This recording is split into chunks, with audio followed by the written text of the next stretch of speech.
পরম প্রেমময় শ্রী শ্রী ঠাকুর অনুকূলচন্দ্রের চরণে শত সহস্র কোটি কোটি প্রণাম। পরম রাধা বড় মার চরণে আমার শত সহস্র কোটি কোটি প্রণাম। পরম প্রেমময় বদ্দা চরণে আমার শত সহস্র কোটি কোটি প্রণাম। পুজো পাদ দাদার চরণে আমার শত সহস্র কোটি কোটি প্রণাম। বর্তমান আচার্য দেবের চরণে আমার শত সহস্র কোটি কোটি প্রণাম। উপস্থিত ভক্তমণ্ডলীগণ যারা যাজন শুনছেন তাদেরকে জানাই আনন্দিত জয়গুরু। ঠাকুরের পুরুষোত্তম জীবনাবাদ থেকে ঠাকুর লিখে সুন্দরভাবে লিখে আমাদেরকে বুঝিয়ে দিয়েছে, ভগবানকে যদি ভালোবাসি তার জন্য তো কিছু করা লাগে, কিন্তু অন্তত কিছু করা লাগে, কিছু অন্তত করুন। তার অত্যন্ত প্রিয় কাজ হচ্ছে যাজন। এই বড় সুখেরই কাজ। এতে ভগবানও প্রীত হন, নিজেও প্রীত হওয়া যায়, মানুষকেও প্রীত করে তোলা যায়। আবার সঙ্গে সঙ্গে পরিবেশকে নিয়ে নিজের সাধনের হাত থেকে পরিত্রাণ লাভের সুযোগ উপায় পাওয়া যায়। ঠাকুর সাধন মানে বলেছেন যে আমাদের নাকি পতন পাতন ছেদন ক্ষয় ও বিনাশ ঘটায়। পরমপ্রেমময় শ্রী ঠাকুর এই সাধন মানে সুন্দরভাবে লিখে বুঝিয়ে দিয়েছেন। মানুষ যখন ভক্তিযুক্ত চিত্তে যাজনে রত থাকে তখনকার মতো অত্যন্ত সে ও যাজিত উভয়ের সাধনের হাত থেকে রেহাই পায়। তাই যাজন যজন যত বেশি চলে ততই সমাজের আবহাওয়া পবিত্র হয়ে ওঠে। কেউ যদি সর্বদা ওই কামে লেগে থাকে ধীরে ধীরে সে দেবতুল্য স্বভাবও পায়। তোমার উপর শ্রদ্ধা যত বাড়বে মানুষ ততই তোমার কথায় কান দেবে এবং সে কথা বুঝতেও চেষ্টা করবে। শ্রদ্ধা বাড়ে আবার চরিত্র দেখেও। শ্রদ্ধা ও চরিত্র হওয়া চাই। তোমার ঠাকুর যে তোমার অন্তরে আছেন সেটা এতখানি ফুটন্ত হওয়া চাই, তাতে মানুষের অন্তরে কেমনতর সাড়া জাগায়। তোমার জীবনে যদি তোমার ইষ্ট জীবন্ত হয়ে ওঠেন তাহলে তুমি কথা না বললেও তোমার হাব ভাব চাউনি চলন দেখে মানুষ তা অনুভব করবেই করবে। এই ইষ্টানুরঞ্জিত ব্যক্তিত্বই যাজনের প্রথম ও প্রধান উপাদান। পরমপ্রেমময় শ্রী ঠাকুর এই যাজনের কথা সুন্দরভাবে গুছিয়ে লিখে দিয়েছেন। উনি লিখেছেন যে যাজন না করলে ভেতরের ভাবও শুকিয়ে যায়। দেখবেন যারা ভক্তিমান আচারমান যাজন মুখ তারা কত তাজা তত্তরে থাকে। এরকম লোকের সংখ্যা যতই বেড়ে যাবে সমাজে ততই মঙ্গল হবে। তাদের পার্সোনালিটি ব্যক্তিত্ব এমন একটা অ্যাটমসফিয়ার বা আবহাওয়া বয়ে নিয়ে বেড়ায় যা মানুষের অনুরাগের উৎসুকে শ্রেয় সন্দীপনায় সন্দীপ্ত করে তোলে। এই চারিত্রিক দোতনার স্ফুরণ না হলে শুধু কথায় মানুষের অন্তর স্পর্শ করা যায় না।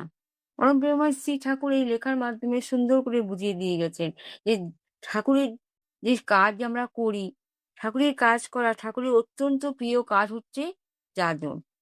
যাজন করা ঠাকুরের অত্যন্ত প্রিয় কাজ।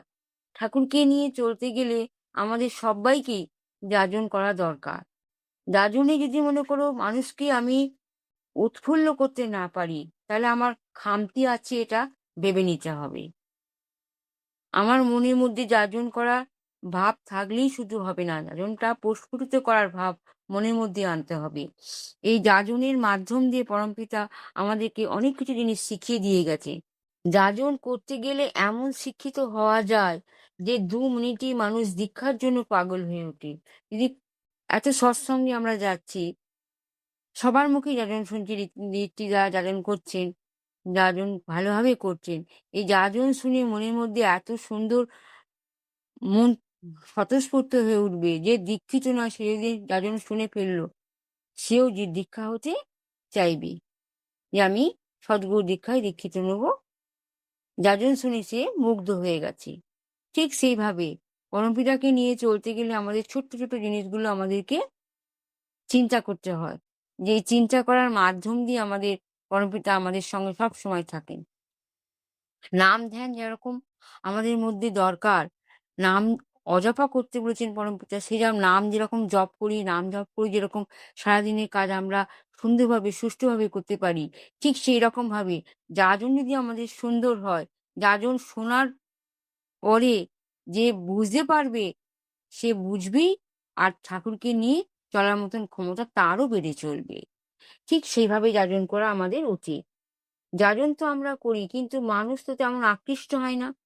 পরমপিতামহ শ্রী ঠাকুরকে অনেকেই প্রশ্ন করেছেন, ঠাকুর যাজন তো আমরা শুনছি, যাজন তো আমরা করছি, কিন্তু মানুষ তো তেমন আকৃষ্ট হয় না। তখন ঠাকুর উত্তর দিয়ে বলেছেন, ভাবগুলি ভালো করে মাথায় হজম করা লাগে। যে ভাবগুলো শুনছি ঋত্বিক দ্বারা যখন যাজন করছেন, আমরা শুনছি, সেইগুলো আমাদের মাথার মধ্যে ভালো করে হজম করতে হবে। এবং সেটা যে শুনলাম, শুনে মাথা দিয়ে ফেলে দিলাম, একান দিয়ে শুনে ওখান দিয়ে বের করলাম, তা না। যাজনটা করে আমাদের চরিত্রে আয়ত্ত করা লাগে। পরমপিতা সুন্দরভাবে লিখে দিয়েছেন। আর সঙ্গে, সঙ্গে এই কথাগুলো স্মরণ রাখাও দরকার যে যাজনটা হলো একটা মনোবিজ্ঞান সম্মত কর্ম। মানে এটা কি একটা মনোবিজ্ঞান সম্মত কর্ম, যেখানে যখন যাকে যেভাবে যে কথাটা যতটুকু বললে হয় ততটুকুই বলতে হয়। উপযুক্ত সেবা, ব্যবহার, অভিব্যক্তির সঙ্গতি নিয়ে সঞ্চারণ অভিজ্ঞতা চাই।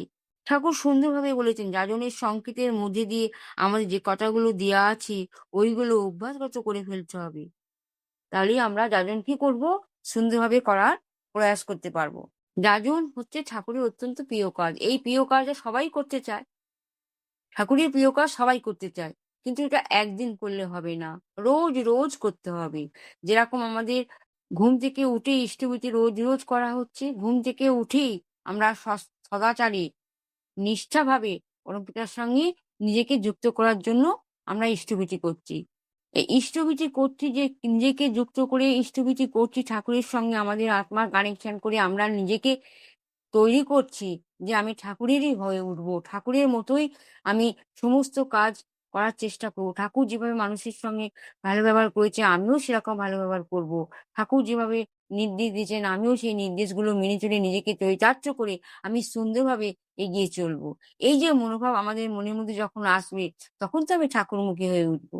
আর এই ঠাকুরমুখী একদিনের তো কাজ না। একটু, একটু করে যেরকম আমরা সব জিনিস করতে পারি, ঠিক একটু, একটু করে ঠাকুরমুখী হতে গেলেই আমরা ঠাকুরের সমস্ত নীতি, বিধি, বিধান এগুলো সব করতে পারবো। তাই যাজনও হচ্ছে পরমপিতার প্রিয় কাজ। এই যাজন হচ্ছে সবথেকে প্রিয় কাজ আর সবথেকে সুখের কাজ। এই সুখের কাজ সবাইকে করতে হয়। কেউ দুঃখ কি চায়? এই বর্তমান যুগে সবাই তো সুখ চায়। এই যদি সুখের কাজ যাজন হয়ে থাকে, এ সবাইকেই এই সুখের কাজে এগিয়ে আসা দরকার। পরমপিতার রাত ও চরণে আমি সবার মঙ্গল কামনা করছি। যে যেখানেই আছে ভালো থাকুন, সুখে থাকুন, শান্তিতে থাকুন। যজনমুখী হয়ে যাজন করুন। যজন করুন, যাজন করুন। যাজন হচ্ছে ভগবানের সবথেকে সুখের কাজ। সবাই সুখময় হয়ে থাকুন, আনন্দে থাকুন। বন্দে পুরুষোত্তম। জয় গুরু।